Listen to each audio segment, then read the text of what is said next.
Do I need to explain myself? Everything makes perfect sense from the title and the thumbnail. I'll cut the pleasantries short. You're here to get to the point and not waste time on my garbage videos, so just enjoy the video. I don't know what to say. If you've ever wanted to play through a story-driven tower defense game, look no further than Tower Galactica, which is still by far the best tower defense game that has ever released on the platform. At least I think that way. But that's gotta say something if you watched a video or two on my channel already. What makes this game special is not only the cohesive story writing that also puts in just the right amount of self-awareness, it's also the gameplay loop that constantly keeps making you question what other unique mechanic will the game throw at you. This game isn't your typical tower defense game where you choose a map in a game mode. Instead, it has a stage select system that gives you both a map and a game mode to play through. Maybe the only thing I should probably warn about this game is the fact that the difficulty spike is vertical. You've probably heard this from many games before, but Tower Galactica has to be one of the bigger offenders of this. Certain stages will require you to use no brain cells, and another one will make you beg for mercy because of how hard some of the stages are. I sure know I did when I played through this game.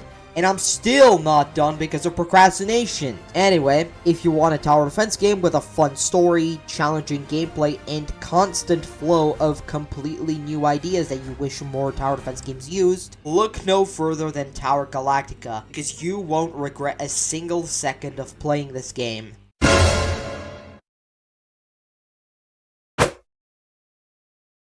I hope you all enjoy tower defense games based off of already existing games, because we got our first one of today's list, which is Critical Tower Defense. And for those unaware, this game is based off of Critical Strike, a class-based shooter that was released back in 2021. Okay, that's cool and all, but what makes it different from the other tower defense games on the platform? There's actually a lot to cover. This game has some ways to change your strategy with perks, which either just buff your tower while also giving it a downside at the same time to make it balanced, to completely changing how the tower functions. Also worth a mention, this game has Solemn Lament from Lobotomy Corporation for some reason. Tower defense developers just agreed that Project Moon is suddenly peaked, and every single tower defense game needs a Project Moon reference for God knows what reason. Anyway, besides perks, there isn't much else when it comes to strategy, but this game has a buttload of other things such as operations, which act as this game's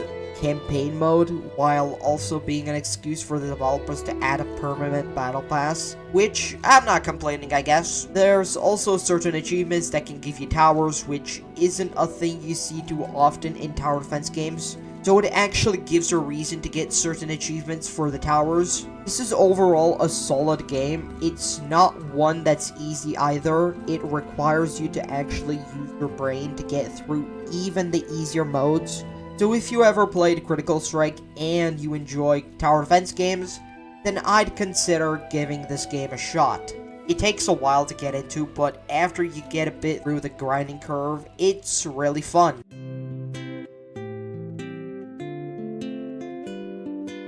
Since we're already talking about games based off of already existing games, it's worth to mention classic tower battles. Unlike many tower defense fan games on the platform that just add old content for the sake of nostalgia bait, 2021 TDS fan game developers, this game adds completely original content. The developers added an easy mode that serves as a way to get towers in a short amount of time. Speaking of towers, there are completely unique towers, like, for example, a helicopter or paralyzer. There's also towers that replace certain units that were in the original game, like Hunter or Slugger. There's also towers that got completely reworked, like Patrol or Barracks. There's also the multiple towers that got rebalanced to actually make them useful, like Fragger, and that's just the surface level stuff.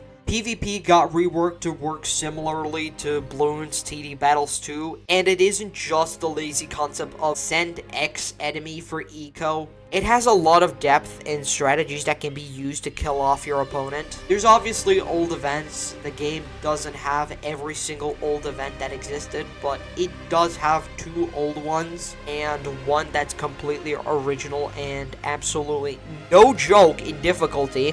There's a lot to take in, but if you like what you're hearing, then play classic tower battles. Please give this game some love because it truly deserves all the love it can get.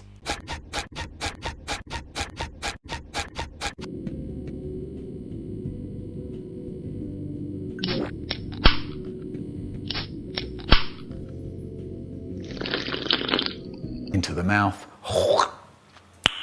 Nice. Next up is World Tower Defense, and this is the game where you will get the most strategy out of. The main selling point of this game is literally strategy. Its gameplay loop is really simple. The enemies don't follow any sort of set path. The maps are wide and open to your disposal. It's nothing more of a battlefield. There are so many tower categories in the game: credits, trophy, token, special, PvP exclusive towers, alternative versions of said towers, and boy, that isn't all this game has. You can obtain accessories and trinkets that completely change the way you approach enemies. And best of all, this game had an entire collaboration with Critical Tower Defense. Certain maps have some really fun gimmicks that don't just end on the shorter equals harder mentality that many tower defense games use to determine map difficulty. The way you upgrade towers also needs to have thought in it,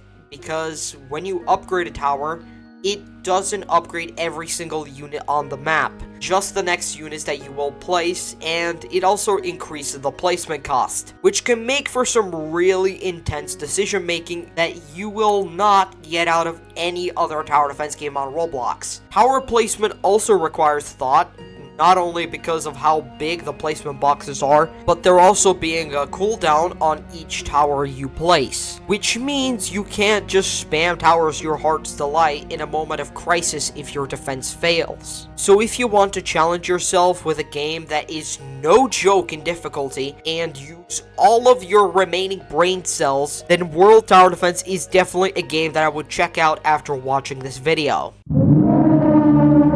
Our final game on today's list is the Battle Bricks, a game that's based off of the Battle Cats. But don't worry, this game does a lot to be different from its source material. There's the obvious things such as alternative versions of towers, which aren't just a direct upgrade to the tower. Every single alternative version of a tower has a strength and weakness to them, so you can really mix and match your towers to decide how to approach your enemies. And obviously there's stuff like banks or bases, which each single one of them are different. They can either help you with economy, tanking base hits, or doing raw damage. So there's a lot when it comes to strategy here. And there's also the fact that this game has a gacha system, just like the Battle Cats. This game is currently unfinished. It only sits around at 4 chapters with 2 main difficulties: normal mode and tumor mode, which, oh god, tumor mode changes every single enemy in the game and makes the game much more difficult. There's obviously side modes as well, community challenges, and other stuff to keep you engaged while playing this game. Although, one thing that I will warn about this game is that the inconsistent balancing will make some people not want to play this game. At a few points in the game, such as Chapter 3, Round 20, the game shows a middle finger to you and makes the stage incredibly difficult. And that's not the only stage that has this problem, but otherwise, if you want a unique tower defense game with a mild amount of strategy and with a crazy difficulty spike every now and then, the Battle Bricks is definitely not going to disappoint you. And that's basically everything I got when it comes to tower defense games that I would personally recommend to check out. If anybody has a cool tower defense game that wasn't mentioned in this video, please do comment it for the people who are actively searching for some interesting tower defense games. I think some games like Universal Guardians or Tower.exe have some really interesting concepts that obviously neither of them really expanded on them because the games are discontinued. There's also the more popular ones like Tower Heroes, but I only picked the ones that I deemed good enough to put in a video. Alright, without further ado, let's wrap this video up. Go play the games I mentioned in this video, or don't and just keep scrolling. I don't give two shits. They don't pay me enough to keep this shit going anyway.